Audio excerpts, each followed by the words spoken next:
Hi friends, చూడండి ఇవాళ నేను వడేస్తున్నాను. వడ వేటితో తయారు చేస్తున్నాను ఒకసారి మనం చూసేద్దాం. చూడండి ఫ్రెండ్స్, హాఫ్ కప్పు శనగపిండి, అలాగే హాఫ్ కప్పు పెసర్లు అంటే గ్రీన్ పెసర్లు అండి. అలాగే నేను పచ్చెనగపప్పు మినప్పప్పు కూడా కలిపి నానబెట్టేసాను. చూడండి, ఇది అయితే ఫుల్ కప్పు, కొంచెం తగ్గించాను చూడండి. అలాగే ఇందులో అయితే వాంబాకు వేసాను ఫ్రెండ్స్, వాంబాకు చూడండి. ఇదైతే క్యాబేజీ వాంబాకు అన్నమాట. అలాగే కొంచెం కొత్తిమీర, అలాగే కొంచెం పచ్చిమిర్చి నేను కట్ చేశాను ఫ్రెండ్స్. చూడండి, ముందుగా అయితే ఫ్రెండ్స్ మిక్సీ కొట్టుకోవాలి. ఇవి ఏ అయితే మినపప్పు శనగపప్పు అలాగే పెసర్లు ఉన్నాయో ఒకసారి మనం మిక్సీ పట్టేద్దాం. చూడండి ఫ్రెండ్స్, నేనైతే మినపప్పు పెసరపప్పు అలాగే చూడండి, మినపప్పులో నేను ఏమేస్తాను, ఇందులోని పచ్చెనగపప్పు వేసాను ఫ్రెండ్స్. పచ్చెనగపప్పుని మినపప్పు ముందుగా నానబెట్టానని చెప్పాను. అలాగే ఇందులో పెసర్లు వేసాను. మిక్సీ చేసుకున్న తర్వాత ఈ విధంగా అవుతుంది ఫ్రెండ్స్. చూడండి, అదైతే నేను అంతా ఒక గిన్నెలో అయితే తీస్తున్నాను ఫ్రెండ్స్. అలాగే తీసిన తర్వాత ఇందులో మనం ముందుగా కట్ చేసుకున్న క్యాబేజీ వాంబాకు కొత్తిమీర అలాగే పచ్చిమిర్చి ఇందులో యాడ్ చేసుకోవాలి ఫ్రెండ్స్. మనంతా కావాలి అంతే ఫ్రెండ్స్, ఏమీ అక్కర్లేదు. ఫైనల్గా అయితే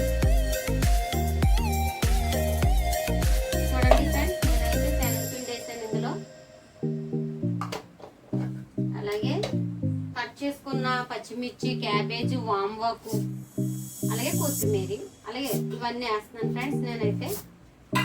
చూడండి ఫ్రెండ్స్, ఈ విధంగా మనం కలుపుకోవాలి ఫ్రెండ్స్. చూడండి, ఇందులో అయితే నేను ఏమీ వేయలేదు, ఓన్లీ శనగపిండి వేసాను, మినపప్పు అవన్నీ వేసి కలిపాను ఫ్రెండ్స్ నేను. చూడండి, ఇంతే మనకు కావాల్సింది.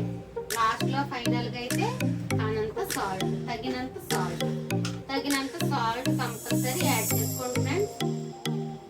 మీరు సరిపోయిందో లేదో అన్నది కూడా కొంచెం చూసుకోండి ఫ్రెండ్స్. ఫైనల్గా అయితే ఈ విధంగా కలుపుకోవాలి. సో ఈ విధంగా అయితే మనం వడేసుకోవాలి ఫ్రెండ్స్. చూడండి, నేను ఈ విధంగా వడేసుకున్నాను. చూడండి ఫ్రెండ్స్, ఆ నూనె అయితే నేను ముందుగా ఆయిల్ అయితే పెట్టాను గ్యాస్ మీద. మీకు ఏమైనా విషయం నేను చెప్పలేదు ఫ్రెండ్స్. చూడండి, ముందుగా అయితే మనం గ్యాస్ ఆన్ చేసుకుని ఆయిల్ అయితే వేసుకుని మరిగించుకోవాలి.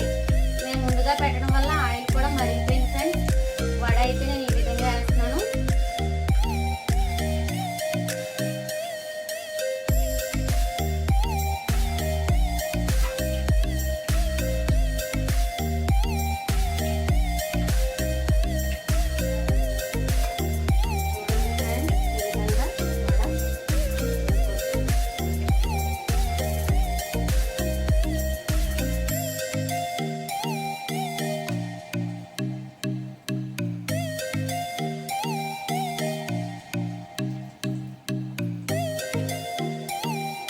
మనకి గారెలాగే ఫ్రెండ్స్, కాబట్టి మనం వడల కింద వేసుకుంటాం.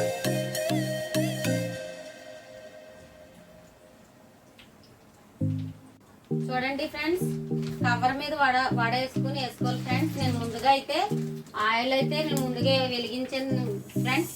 మీకు నేను చెప్పలేదు, ముందుగానే ఆయిల్ పెట్టుకుని మనం గ్యాస్ మీద పెట్టుకుని సిమ్లో పెట్టుకుంటే అది కాస్త అలా మగ్గుతూ ఉంటుంది, కాగుతూ ఉంటుంది. మనం అయితే ఈ వడలకి కావాల్సిన పిండిని ఏదైతే ఉందో అది మనం రెడీ చేసుకునే లోపల ఆయిల్ అయితే మరుగుతుంది ఫ్రెండ్స్. చూడండి, ఈ విధంగా చిన్న కవర్ ఏదన్నా ఉంటే మీ ఇంట్లో అది తీసుకుని చక్కగా కొంచెం వాటర్ అయితే ఒక గిన్నెలో పెట్టుకుని వడని ఈ విధంగా వేసుకుంటే ఎంత బాగా వస్తాయి అంటే అంత బాగా వస్తాయి ఫ్రెండ్స్. పైగా పిల్లలకి మనం ఎలాగా వాంబాకు పెట్టలేము, సో వామ్ వాటర్ కూడా మనం తాగించలేము. సో అందుకే నేను ఈ వడల రూపంలో వాంబాకుని అయితే యాడ్ చేశాను ఫ్రెండ్స్ మా పిల్లల కోసం. పిల్లలకి తెలీదు, ఏమని చెప్తాం మనం, కొత్తిమీర వేసాం అంటాం అంతే. కానీ ఇలాగ వాంబాకు వేయడం వల్ల పిల్లలకి కడుపు నొప్పి తగ్గుతుంది. తర్వాత మనం కూడా కాస్త మంచిది, మన ఆరోగ్యానికి కూడా చాలా అంటే చాలా మంచిది ఫ్రెండ్స్. అంటే ఫ్రెండ్స్, వడ అయితే అయిపోతుంది.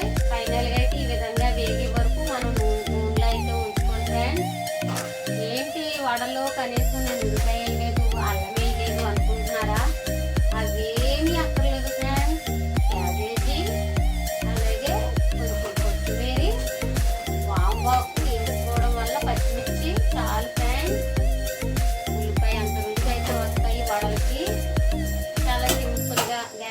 ఆపేసుకుందాం ఫ్రెండ్స్. మనం చాలా సింపుల్గా నేను ఏమి వేయకన్నా వీటితోనే చేశాను ఫ్రెండ్స్.